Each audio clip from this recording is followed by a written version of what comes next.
All right, so I want you to picture this. We're looking at this little guest house, tucked away in the Czech countryside.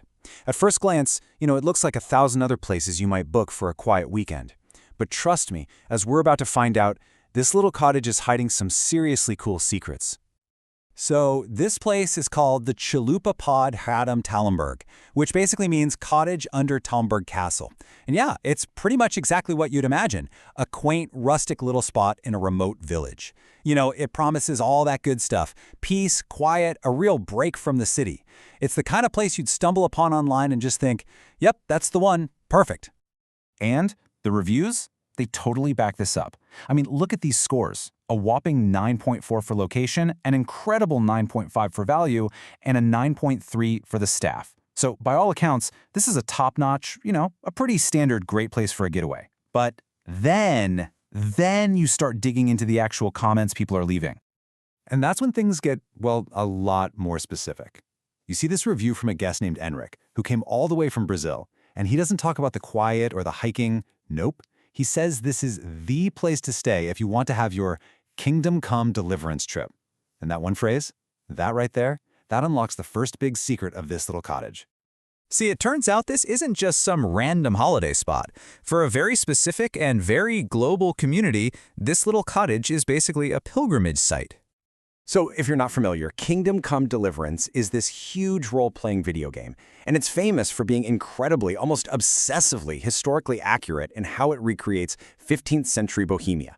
But here's the real kicker. The game's map, it's not some fantasy world. It's based on this exact region of the Czech Republic. And this cottage, well, it's sitting right smack in the middle of it all. And that connection has just turned this place into a global hotspot. I mean, you look at the reviews and you've got people mentioning the game from the Czech Republic, sure, but also Germany, Poland, and, like we saw, Brazil. It's wild. People are flying from all over the world just to literally walk through the landscapes they've spent hundreds of hours exploring on a screen. And this review from Felix from Germany it perfectly sums up the two-sided appeal, right? He's like, yeah, it's an interesting location, especially for KCD fans. But then he also adds friendly owner, good price. So the game is what gets people in the door, but it's clear there's another layer to what makes this place so special once they arrive. But here's the thing, the video game, that's really only half the story. When you get past the pixels and the history, the real experience, the thing people remember is shaped by one person, the host, a guy named Jam. And Jan gets a stellar 9.3 out of 10 from his guests for his hospitality. So you realize, people aren't just coming here to see the real-life version of a game world. They show up for that, but they leave completely won over by the man who runs the place. I mean, the reviews are just packed with stories like this.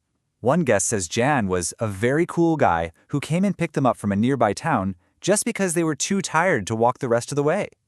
That's the kind of personal, go-the-extra-mile kindness that really sets the tone for the whole experience.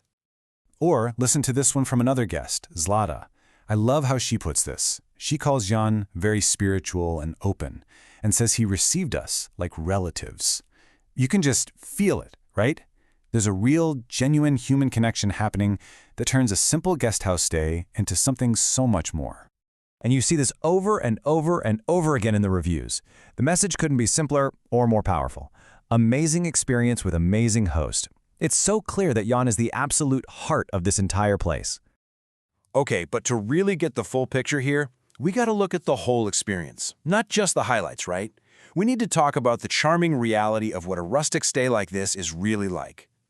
And you've got to remember, this is not a 5-star hotel, and honestly, that's a huge part of the appeal.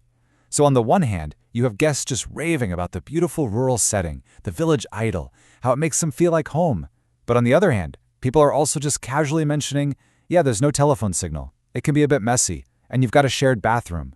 It's an authentic, lived-in kind of place, and people seem to absolutely love it for that very reason. But the authenticity does not stop there. Okay, because this is where our story takes a very, very strange turn. And it all starts, innocently enough, with some of the local farm animals. So you've got this guest, Michel, who leaves this absolutely adorable review. He says his kids, and he calls them his little mice, which is just great, were totally thrilled by all the pets. The geese, the ducks, the chicks. It's such a sweet, perfect little country scene, right? Okay, hold that thought. Because apparently posted somewhere nearby, there's a notice from the local poultry farm Drubejarny Porth, and it contains this absolute masterpiece of a sentence. Listen to this. The high number of suicides and hospitalizations in psychiatry of our employees is purely coincidental.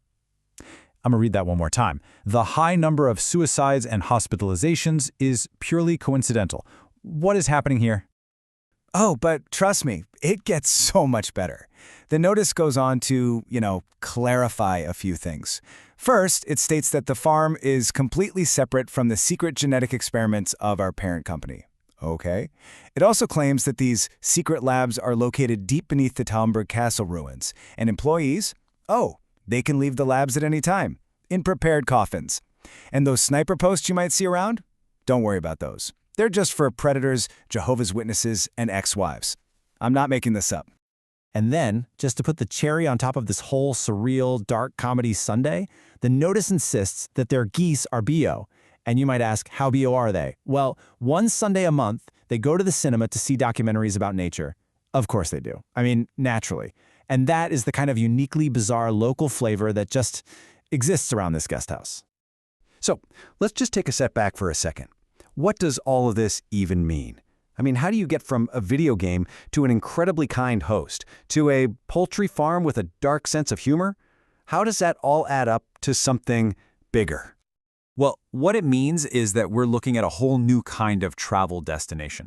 This one little humble cottage has become this global hub for a community that was born entirely online.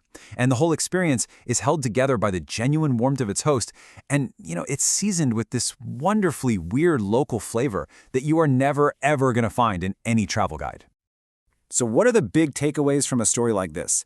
Well, first off, it's pretty clear that digital worlds are creating new, very real-world destinations. Second, this kind of super niche tourism is allowing people from all over the planet to connect over these shared passions. And finally, I think it shows that the most memorable travel experiences, they often happen right at that weird intersection where the professional, the personal, and the truly peculiar all come together.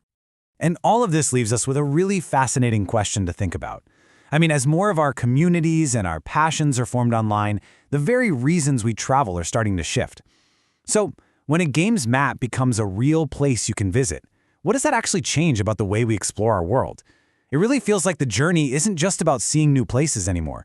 It's about getting to walk through the stories that we already know and love.